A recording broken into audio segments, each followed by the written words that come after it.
What's going on YouTube? Team G Sale back with another video. Thanks for tuning in, guys. It has been a very long time since I've posted a video, almost a year actually. And thank you to all those people who reached out and said, hey, where you been? How come you're not making videos? Is everything okay? I really appreciate that. And honestly, there really isn't a major reason why I haven't been.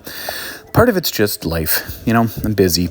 A lot of things going on. Work's been a little stressful this year. We had some stuff at home with us. We had some water damage in our basement that we needed to take care of, which kind of put a damper on my recording area. Haven't had as much time to go thrifting, garage sailing, things like that, as I did in the past, and just a lot of things. So I'm really trying to get back into uploading videos. I am still collecting. I still have my collection. Everything's still good in that department. Because of the recording area kind of being revamped, I'm doing it a little bit sort of cell phone style here. So I've seen a lot of videos over the last little while talking about NES collections, and it's kind of funny how they're sort of starting to become popular again after sort of a lull for a while. So I decided to do a two-part video series on the most expensive games in my NES collection. This is kind of interesting for me because I have begun adding NES games back to my collection. As a lot of you know, I got within 5 games of a complete set, and then unfortunately due to some financial issues, I sold off about 10 to 15 titles, and I'm slowly trying to add those back into the collection now. Unfortunately, some of them may not get added just because they've gone up too high in price. But I thought this might be a good time to look at the games that have maybe gone up or down in value. And I thought it'd be fun to do a 20 of my top most expensive games. Now, I'm using video game price charting to price these out. I'm also using Canadian dollars. And of course, all of my games, as you can clearly see, are loose cartridges. None of these are complete in box. I do have the Aladdin cartridges complete in the box, but everything else is loose. I am not a stickler for condition. So as you'll see throughout this two-part series, some of the games, including 2 very notable ones, don't have great labels. I mainly wanted them in my collection. I wasn't super picky about how nice the label was. Now, I have to sort of put a caveat here. Most of these games I acquired over 15 years ago, and I don't remember where I purchased a lot of them or where I found them. So, take that with a grain of salt as I'm going through the video. And if you haven't subscribed, please do so. Thank you guys so much for the support and everything there. Also, I would like to note that I am going to be starting a streaming series where I'm actually going to be playing old NES games, and that will be coming up very, very soon. All right, guys, let's get into the list. We're going to start in part 1 with numbers 20 through 11. So let's get after it. The very first game on my list, the 20 most valuable game according to video game price charting, and of course, a loose cartridge in Canadian dollars, is Gemfire by Koei. Now, I have to be honest here, Gemfire is not a game that I've played. Koei games don't tend to be my favorite ones to play. They tend to be very strategy type games, which aren't exactly what I look for on the NES. However, I have heard good things about it. I will be getting it into my NES review series, which should be starting very soon. My cartridge is in very good condition, including the top label. I haven't, because this game was acquired so long ago, I honestly have no idea where I got it from. The back cartridge has that gold, which I believe indicates a save battery. I know Dragon Warrior games have those as well. So obviously indicating some type of strategy game that required a lot of play. Otherwise, number 20 on my list is Gemfire by Koei. And as I mentioned, the prices will appear in the bottom left corner here. All right, coming in at number 19, we have Stackup by Nintendo. Black box title. Yes, Stackup. I am shocked this game has gone up so high in value. I believe I got mine for $5 or $10 many years ago. It is a terrible game. I actually have played it with Rob the Robot. I do have all the Stackup blocks or accessories. It is frustrating to play and set up. It's not a fun game. It really didn't need to be a game. The only interactivity is playing with the robot itself. My cartridge has a nice label and a good top label, but it does have some writing on the back. Clearly someone was doing something here. It looks like $19.93, $12 is what they were selling this game for, but backs can be swapped. As you notice, it is 5-screw.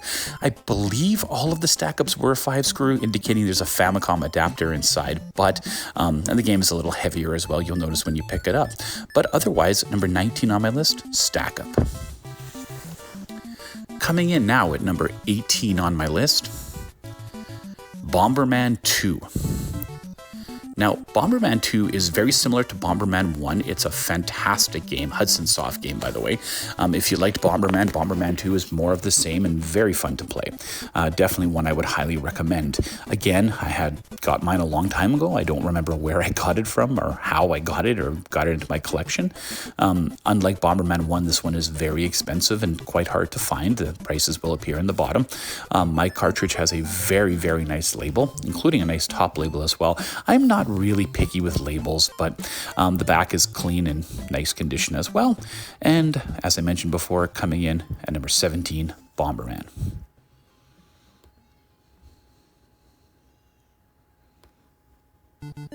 Next up, we have Donkey Kong Jr. Math. Yes, Donkey Kong Jr. Math. Not fun. It's Donkey Kong, but in order to advance the game, you need to complete math problems. Definitely not fun. Highly would not recommend this at all. It has always been kind of a harder one to find. I do have the 5-screw variant, which is slightly more expensive than the regular one, but not too much at all. Otherwise, it's a early black box title, and I would not recommend adding it unless you find it for quite cheap. I found mine, I believe, for $5 back many, many years ago at the flea market. And there you are, Donkey Kong Jr. Math. Next up, we have Fire and Ice. It's a fun little puzzle game by Tecmo. I believe it is rather the sequel or the prequel to Solomon's Key, which is another puzzle type game, I believe, by Tecmo as well. Yeah, this game I actually found it was mispriced at a convention. They had it in the $10 bin, and I was shocked and kind of expecting the guy to realize it, but he didn't, and I was able to acquire this game. It was always an unknown, or sort of a known rare, I should say. Mine is in very nice condition. The top label is as well, as is the back, and really happy to have this one in my collection because I would not want to reacquire this one today as the value has gone pretty high on this game overall. As I mentioned, if you're into little puzzle games, this one is pretty fun, although you might want to find it cheaper.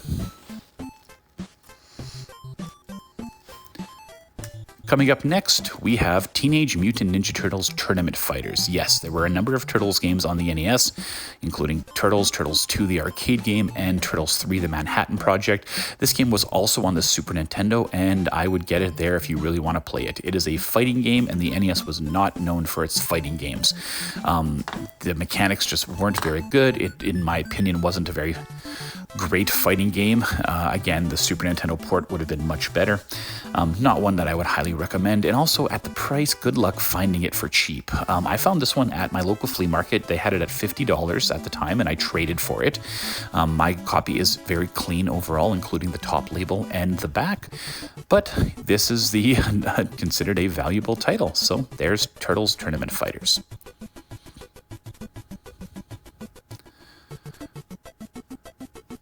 Next up on the list is, let's get it out of the way right now. This is Indiana Jones and the Last Crusade by Ubisoft, and no, you are not seeing things. That is a hole that goes directly through my cartridge. Here's the story here. Many years ago, over a decade, I was actively going for an NES set, and in one of the local groups, one of the local collector reached out to me and said, hey, I have this game, but unfortunately it's damaged, and he gave it to me, I believe, for $10, which is way below what it goes for. Apparently the story was he had rented it, he had bought it, I should say, as a young kid, and hated it so much that at the end of the day, he hung it up on his wall and shot it with a pellet gun. I love the story. It obviously reduces the value severely of this game, as I don't know if anyone would want to buy this, but to me this is priceless. I love the fact that it has a story behind it. In terms of gameplay, it's okay. It's not my favorite Indiana Jones games on the system.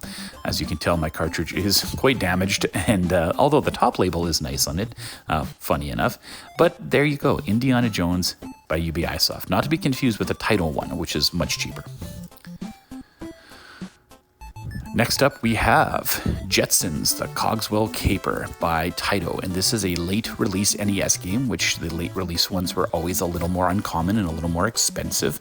This game is actually quite fun. He's got a jetpack, George Jetson, that you can use, and it's very Chip and Dale-esque in that you can throw blocks and things around. It's a fun game. I'd highly recommend it. However, at this price, you maybe want to find it cheap or just emulate it, as it is quite hard to find. I had mine and then sold it and then reacquired it recently when I traded in my PS2 collection to my local game store and used the trade credit to get this and many other things. My copy is in quite nice condition. The label is pretty mint, as is the top label and the back, and I was very happy to get it back into the collection.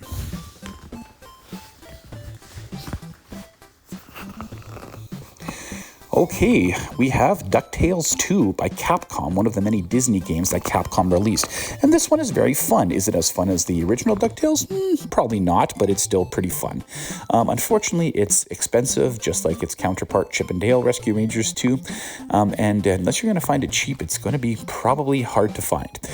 This one I actually acquired from a local collector who at the time gave it to me for $50. But this was, of course, many, many, many years ago, when it was probably going for $150 or so. So I did get a deal on it back then. As you can see, my label is quite nice. The top label is also in good condition, as is the back as well. DuckTales 2, fun game. Yeah, the value would kind of turn a lot of people off from getting it though, but there you go. Getting towards the end of my list now for at least the top ones. Here we go, Mighty Final Fight. Another Capcom game, obviously based off Final Fight. Obviously not as good as the Final Fights on the Super Nintendo and the arcade, but still actually pretty fun little beat 'em up for the NES. At the price, I would probably not want to pay for it, like most of these games. Although this one actually could... it's probably still not worth it, but it is fun nonetheless if you enjoy beat 'em ups. My copy's in great condition, top, label, and back. Not sure where I got this. It definitely wasn't that expensive because it wasn't even memorable when I picked it up, so it must have been very, very, very long ago. Otherwise, guys, that's the last game here on my list. I do plan to do part 2 where I go through games 10 through 1, so stay tuned for that. Also, again, just want to thank everyone for the support.